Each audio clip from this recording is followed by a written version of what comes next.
Here we are. Here we are. Discovering and unlocking your brain superpowers. Mm-hmm. And we're learning how to train your brain to work for you, not against you. Today, we're talking about a secret mood hack to burn fat. Yes, I'm your very mood excited. can burn fat, or your mood can be fattening. Yes, your mood. Isn't that crazy? Everyone thinks only certain calories can be fattening. But nope.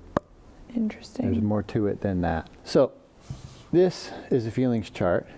I'll put it up on the screen for people that are watching this on YouTube. For people that are just listening to the audio, they're going to have to miss out. I'm sorry. I'm sorry. But look at all these different moods. What scientists did in this is they asked people, where do you feel this mood? And they put them in a state of anger or fear or any of these moods. You say, now where do you feel it in your body? And then based on the answers, have you ever seen a word bubble, word cloud? Yeah. Yeah, so it's kind of like that, but it would represent, and so the scientists would plot the point on their body, and the brighter the energy, the more concentrated people say that they feel. Interesting. For that emotion. It just so happens to correlate with metabolism too. So look at happiness, how bright that is. Yeah. And it's all over the body. I mean, there's some people saying, oh, I feel it in my feet. Oh, that's weird. And when you're happy, your metabolism is the highest of all the emotions. That's so wild. So that's one way to look at this chart. It's not 100%, but it's really close. There's certainly a correlation between that. Look at love. That's the next brightest. Isn't that interesting? Big calorie burner. And we think of pride as a bad thing. You know, that's pride goes before a fall. Nobody should be proud. Well, sure you should. Depending on the pride, Yeah, right? Right. So, but look, when people try to remember their last time when they felt proud about something, look at how bright that is. So the pride thing is really interesting because, like you said, pride shouldn't be a bad emotion, but a lot of people see it as a bad emotion. But if you're proud of yourself, that kind of promotes happiness as well. So it makes a lot of sense why they would kind of correlate with one another. Yep. So I thought that was really interesting. There's a lot of energy in pride and happiness and love. Also, when you think about pride, what's the posture of pride? Kind of like chest out, like walking tall type of situation. You're like this when you feel proud. But when you're Speaking of, when you're feeling sad or depressed, you're like this. I don't know what that feels like. And look at depression, how dark that is. Yeah, it's so crazy. It looks Energy like goes they're down. icy or something. Yep. Like cold. And it is. Happiness and depression are opposites. Look at neutral. Nothing's really happening. Nothing's going on. What is neutral though in a mood? Like you're just like melancholy? Yeah, it's like I don't really care. I'm completely apathetic. I don't. Yeah. Interesting. It's apathy. With neutral, your metabolism is low. Depression, I would submit that it would be lower, because we're looking at a heat map here. Look at shame. Doesn't that creep you out? Quite a bit actually. Looks like Spider-Man. Yeah, it does. Or an alien. Or an alien. Yeah. Shame. Interesting. Yeah. Those are interesting emotions that they put up there as well, because it's like shame, fear, anger. And just looking at this, it reminds me, remember the EFT technique that we did, the tapping technique? Yeah. You can tap for areas of your body. Oh, that's interesting. Because when I take people through the tapping, sometimes they can't put a name to it, or they can't put a trigger on it, or they can't put any kind of a definition. So then I ask them, where do you feel it in your body? They'll tell me, and I'll say, okay, let's tap for that. This tightness in my chest, or wherever they're saying they're feeling tight, or whatever the feeling is. We tap for that area, and it disperses it. Yeah, because it's like the mind is so powerful. So if you tap into like your subconscious, because that's generally what tapping is, right? You're tapping into your subconscious. So when you do that, then you're telling your body to kind of relax. And that mind over matter type of situation, Yep. that's where that can really take over. So that's really cool. But then people also look at this and they say, okay, well, sounds like good emotions are fat burning and bad emotions are fat storing by decreasing the metabolism. But then they say, well, what about anger? That's pretty bright. It's certainly brighter than neutral or depression or envy or shame. Well, because when you're feeling anger, yeah, doesn't your body like heat up? See? That's why. So interesting. Yeah. And how often when someone is really mad, then they feel hot. I'm like sweating. You're taking your coat off because you're so mad. So you're so irritated and you're just like, oh, you know. But yeah, I definitely do like heat up when I'm angry or like really miffed about something. Yeah. I like it's always pretty much from like the underneath your chest up. And that's always where I feel it is like up from the chest and like in your arms and like through your neck and stuff. And I always get really hot in my neck area. So, yeah. So I was on a flight one time. I don't know who it was. I think it was probably one of the flight attendants actually came over the intercom and said, well, sorry about this, but we got mechanical issues. And so it's going to be a longer wait. No. You guys weren't on the plane yet? But they were just saying it's going to be a longer. It had already been, I don't know, 30, 40 minutes, and which isn't bad. But and we don't know how long it's going to be. And so then you could just hear everybody go, oh. And then I was sitting like in row 20, so I could see most of the plane ahead of me. And I saw a whole bunch of arms reach up and turn on the air. Oh, so interesting. Isn't that funny? Because they're angry. They were ticked and they got hot. Yeah. That's wild. Nobody really knew what was happening, but that I was like, wow, this is fascinating. This is a total example of human physiology. Yeah. Metabolisms are cranking up because they're mad. Yeah, I think it's so interesting because you shouldn't try to get angry. No, not to be a metabolism boost, because look at all these other better hormones and energy levels that you can pick. The happiness, feel of something, remember something you were proud about, love is huge. Well, the other thing too is like the anger and the fear, they might have a boost in your metabolism, but they also create like that stress. And stress is super not good for you whatsoever. Exactly. And because that follows right after the anger, after the fear. It's the stress of everything. You're putting your body under stress. And that is a great segue because sure, anger, a little fear, anxiety, those can be metabolism boosters short term, but they're long term a deficit because of cortisol.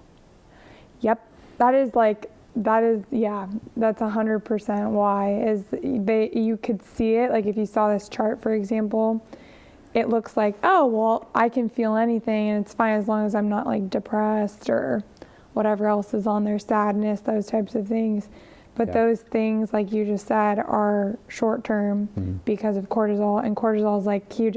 I've been studying more and more about cortisol because it's such a fascinating hormone. You would call it a hormone, right? Yeah, it's just such a fascinating hormone. And you can't out-exercise chronically elevated cortisol levels. People who are stressed out all the time, angry all the time, fearful all the time, which people are now lately, especially fearful, and anxious, anxiety. Look at how similar fear and anxiety are. Yep. Sure, it might give a little short-term boost in metabolism and calories burned, but long-term, that cortisol stays elevated, boom, can't fight it. It's so powerful. What are some, just for people that don't know what cortisol is, what are some effects that cortisol, like high levels of cortisol, can have on your body?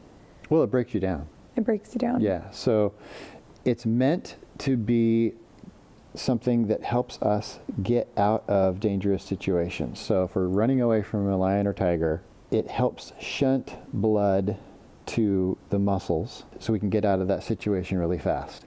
But it's a big stress on the body. And short term, it's fine. 30 seconds, great. It's supposed Bring to, it on. that's its job, is to like help you kind of figure out how to navigate through fear, like of something like a danger happening. It's supposed to be your response to danger. But if you have it all the time, you're saying it can be really, really bad. Right. Yeah. So it'll help blood get to the muscles. It'll help blood get to the parts of the brain that react. So it takes away from the prefrontal cortex where you're thinking logically, and it turns on the brain that's reactionary, which can save your life. Sometimes it's better just to be a reactionary animal to get away. So when things are elevated all day and you're stuck in fight or flight or freeze, because we talked about fight, flight, freeze is what it really is, and you're stuck in anger and you're stuck in anxiety and you're stuck in fear and some of these other ones, then you have chronically elevated levels of cortisol, and then it becomes fattening because cortisol is a fat storing hormone, not a fat burning hormone. Only when it's long term. Long term. Yeah. And yeah, a quick shot of cortisol for 30 seconds isn't going to do anything. It's not going to make you store fat. But if it stays turned on, heck yeah. And it's really hard to fight that. Even when you're eating right and you're exercising and doing all the other things right, if you're stuck in this chronic state of fear, that's why most people gained weight during COVID. Because they were just so stressed out. It was their mood. Of course, the mood also causes emotional eating and things like that. And there are several factors, but it definitely doesn't help. Yeah, right. Definitely does not help. Right. So what we're going to talk about today is the brain training technique called labeling emotions. And so this chart is helpful, but you can just come up with your own emotion. First, catch yourself in the emotion. And then, what is the emotion? That's step number one. And then give it a name. Like, for instance, if I'm feeling angry, then I'll say, oh, here's Andy Anger again. You had told me this before when we were talking about like emotions with years like ago. partners. Yeah, it was years ago. Yeah. Yeah, that's wild. Yeah, because this works for relationships too. Everything for arguments and like getting yourself out of these anger states. So please continue. Yeah. Yeah. Or Frankie Fear. Frankie Fear. I mean, think Fearful of a Frankie. funny, maybe a toddler name. Oh, what is it? And that helps to break that pattern, because once you've given it a label, you're taking it out of your amygdala and putting it in your PFC, your prefrontal cortex. So now you're thinking about it logically and objectively instead of being controlled by it subjectively in your amygdala. Anytime you're trapped in there, you're spiraling down. Anytime you pull it out and you put yourself in your PFC, you're spiraling up. Yeah, and I know we're talking about emotions today, but I just want to kind of share a story based upon that, because you told me this years ago. And I was actually struggling with nerve pain. At the time, I thought it wasn't nerve pain. I thought it was like actual, like an injury, right? But something that you told me that I thought was fascinating was if there's an injury, quote unquote, that comes and goes, it's not an injury, it's nerve pain. And, you know, that varies from person to person. Am I correct on that? Or is that pretty accurate? It's most people are like that. Most people. 90-something% of the people out there, if they have a, quote, injury that mysteriously comes and goes or moves around. Like a dull pain, a stabbing pain. That's not how injuries work. That's not how, that's what blew my mind back then. And so what I did is I named my like knot that was in my back, or I named the pain that was in my lower back and my upper back, and it was magical.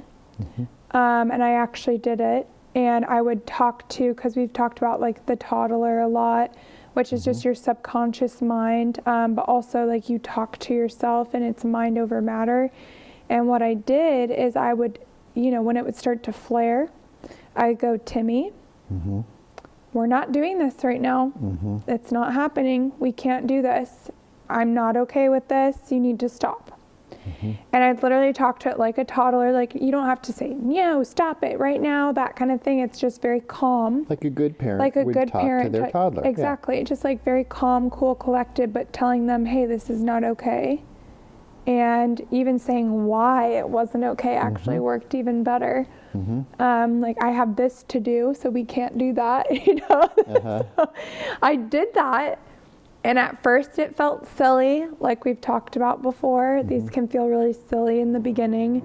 And after, I believe it was 4 to 6 weeks, it had gone away. Sometimes it takes a while. Sometimes It had it's gone away. instant. Yes. It definitely dulled it, I'll be honest. Like, it did dull it, but it felt silly in the beginning, and it would still flare up. It would go away is what I'm trying to say, but it would come back. Yeah. And then what happened is after 4 to 6 weeks, it had completely dissipated, and I don't have any lower back problems anymore. Yeah. So I just wanted to share that. I know we're talking about mood today, but it works for everything. Yeah. If you really Labels. want it to. Yeah, because labels are powerful. labels are super powerful, and talking to your toddler is super powerful. And that's like really what this is about, because you're helping, because your mood is often determined by your toddler. And so if you're talking to your toddler when you're in a certain mood, it will calm you down. And you can actually put yourself in a different state of mind by just giving it a name. Yeah. So I just thought that was really amazing and wanted to share. That is good. Remind us to do a podcast on TMS. Okay. Tension myoneural syndrome. Because that's what we're talking about right now. And labeling is a very effective exercise to fix that. So this technique, the label technique, is found in the guru brain type, the overseer brain type, and the revolutionary brain type. The overseer is the most common brain type. That's 12% of the population. But the guru and the revolutionary also. It's effective for everybody, but it's most effective for those three. And the neutral over here, the dark one, and arguably depression as well, is when people feel they freeze. They just don't want to do anything. They're like, and then they get lazy, apathetic, sedentary, and that's one way that the metabolism cranks down. But another way is most people don't realize that the brain is at least 20% of your metabolism. People think of movement and muscles and things as being the metabolism, and that's a big part of it, especially when you're using the muscles and moving. But just sitting there, your brain is using 20% of your calories right now. Your brain. So when you're really using it, it's even higher. That's at least 20%. When you're neutral, you're not using it. When you're depressed, nope. You're freezing. You don't want to. You don't feel like doing anything. You're numb. So your metabolism goes down because when you're neutral or when you're depressed, you're probably not going to be active. Yeah, Plus, you're not going to be using your brain. Yeah. Your metabolism is tanking. But then when you break that, give it a label, come out of it, give it a name, talk to your toddler, switch up, move up, upgrade to happiness or love, or some of these other ones that have a lot more energy you're showing here, then boom, your metabolism goes up. Because of your brain, you're going to want to move, your posture's going to change. There's lots of reasons that it's going to be a good metabolism boost. Can I give you a scenario, and maybe we can practice this? So, for example, I personally have a ton of stuff going on with work and with planning a wedding and a couple other things. And so my mind can often be going a million different directions, and I can kind of put myself in this anxiety and or stressed out state. So at that point in time, even though I have like a million things to do, which this actually happens to like so many people, especially in America, but just in general, just all of the population, when they feel like they have to do so many things and they have this list going on in their head and they're just stressed out. They're like, how am I going to get this all done? This is crazy, and then they just become like almost pessimistic about it. How can we name that kind of scenario? Because it's like, do you ask yourself first what you're feeling and then go into it and giving it a name? Or is it, do you just give your feeling a name right then and there? Like, how would you go about doing that?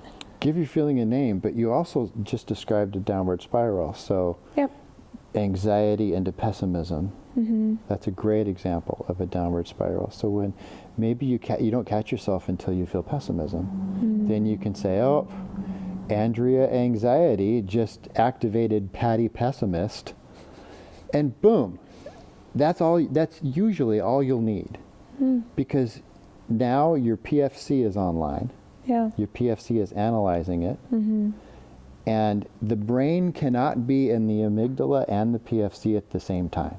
Okay. So this is a hack to get into the PFC. And when you do get into the PFC, you are necessarily dragging it out of the amygdala. Okay. So often that can be enough. Okay. And if it's a funny name, It kind of that's makes you even laugh. better. Yeah, it changes your state. Yeah, if you can make yourself laugh. And the ultimate goal would be to get to the happiness or love, especially if it's something, anxiety around a wedding. Yeah. That's all about love. So you could get there pretty fast just thinking about that. So you try to be in that state of mind. You're changing it with calling it something, but then also thinking about it in a way where, how can I look at the good in this situation type of thing? Is that what you're saying? Yeah. Yeah. Yeah, it could So even kind be of related to the gratitude. Yeah, finding podcast we things did. to be grateful. So we did Sure. a great podcast on being grateful, and so using that name, and you can almost combine the two, honestly. We're using the name, make it funny, make it logical, but then also bring gratitude into the situation and figure out what you're grateful for, and that can really pull you out for sure. And remember the podcast about worst case scenario, switching it to best case scenario? Telling yourself stories. Because a lot of times in that downward spiral with the thing like a wedding, you're fearing something that might happen. It hasn't happened, and it probably won't happen. And if you turn that around and think of the best case scenario opposite of that scenario, now you're going to feel really happy, feel joy, love, all that stuff. Now your metabolism is back online, PFC is back online, amygdala has gone dark. Okay. So I mentioned these are 3 of the 16 brain types, but Right. you can find out if it's yours by going to braintype.me, taking that test, and finding which of the 16 brain types you are. You'll probably have a primary and a secondary, but sometimes just one. And that will give you lots of information, including a page on brain training techniques. And that's what we're talking about now. We're talking about one of these techniques. And this is found on 3 of those brain types, but it's still effective for a lot. So even if you haven't taken the brain type test, you don't know what brain type you are, using this technique will probably work. But if it doesn't, then that's even more motivation to go Take to the the test. test to find out what does work. Yeah, because everybody's brain's different. Like what works for me is not going to necessarily work for you. And that's why taking the brain type test is so important, because the whole point of our podcast is so that we can go over all the different brain training techniques and talking about other brain stuff. And you just have to take the test in order to understand what it is going to take in order to get you to that healthier and fitter lifestyle. And that's what we're all about. Yep. So. And if somebody doesn't want to take the test, Right. maybe they're the certain brain type that's really stubborn Or skeptic. or skeptic, yeah, and they don't. If they listen to these podcasts, they're still going to get great benefits. Yeah, They're absolutely. not going to know which are the best brain type For them. techniques for them, But they can try them out, yeah. just doing them, because we're giving, in every podcast, we're giving a freebie enough for it to be effective. Yeah, and our goal is to help more people. Yeah, it's not the full test, or it's not Right. the full technique, but it's enough to be effective to work, enough to actually change lives, Oh, yeah. and that's our goal. 100%, because me taking, and I do agree with you where they can get so many goodies out of this podcast, but also just taking the brain type test for me, it changed the way I look at certain things and has actually helped me quite a bit in certain areas of my life. Like we were just talking about the story about, my back problem, and then also with the gratitude thing, that's totally helped me, and me not eating in front of the TV because I'm the type of person that could eat like a sumo wrestler if I'm sitting in front of the TV. All those things were because I took the brain type test, and I would have never known that about myself if I didn't. So I think that's a huge value, because if you do know what your stuff is, then you can really hack yourself Yep. and help yourself. So Yep. it's really awesome. Hacking your superpowers, secret superpowers. Yep, like Spider-Man. Right on. Yeah. Good stuff. Boom. Goes the dynamite.